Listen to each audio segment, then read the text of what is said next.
Loknath Ghosh says he can't afford to pay the rent of his one-room home. He is an office assistant at a state-owned telecom provider, which has run into large losses and is among thousands of workers who have not been paid their salaries for 8 months. I have a small daughter. I am unable to pay her school fees, her tuition fees. Now he has turned to his union for help. Under the terms of a government bailout, his employer is reported to be considering shedding 80,000 jobs, that's half its workforce.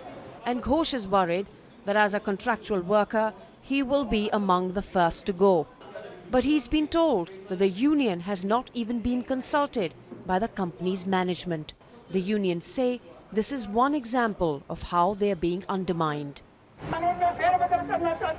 Last month, 12 trade unions protested against the government's new labour reforms, saying they're unfair on employees and limit their ability to negotiate minimum wages.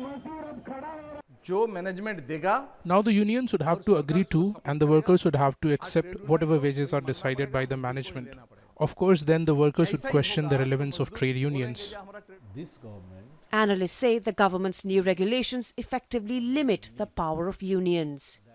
And as they encourage wages to be based on workers' skills and where they work, they divide the workers and make it difficult for the unions to negotiate with employers. They cannot fix up the wage. Various segments, various regions, various interests. As a result, it is useless to go to a trade union.